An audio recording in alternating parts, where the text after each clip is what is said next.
สั่งอีกแล้วเทวดาเอ้ยหาตะเนี้ยมาสั่งจะได้แต่งเองเฮ็ดอันใดเนี่ยสวัสดีครับสวัสดีพี่น้องเอฟซีสมุทรทุกคนอันนี้มันคืออย่างมีสวัสดีไอซีสตูดิโอแมนอันนี้คือวิเทนเอาไว้เกือบใหม่เมื่อคืนนี้ซีถุงกว่าแต่ง โอ้ฝีมือเท่าไหร่ธรรมดาที่ไหนปวดแต่ปวดมันแต่ดีเป็นอย่างเดียวได้ให้หนึ่งเฮ็ดเป็นมือก้อนห้าสีเฮ็ดคิวแล้วเมื่อคืนนี้ประมาณซีถุงกว่าแต่งอันนี้เหลือใส่คิวเหลือใส่คิ้วอันนี้ถ้าไอ้ไม่ซับนี่สีเฮ็ดเป็น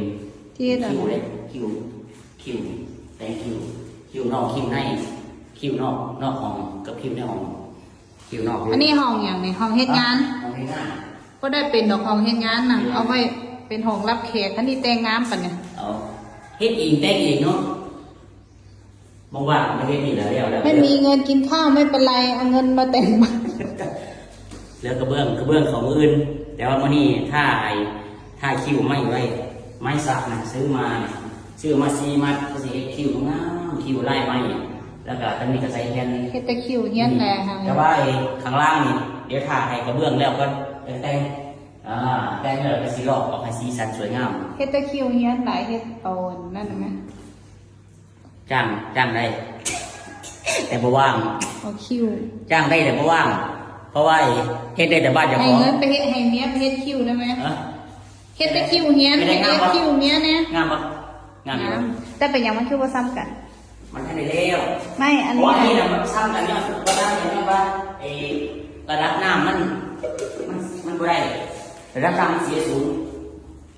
ระดับน้ำไม่ได้เสียสูงนี่สิเบิ่งระดับน้ำเสียดายแท้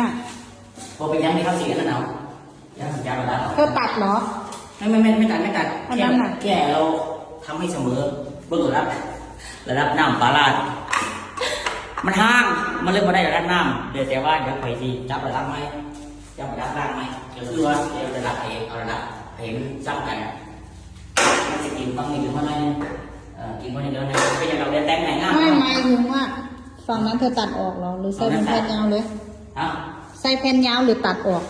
แผ่นมันตัดออกประมาณ20 เซน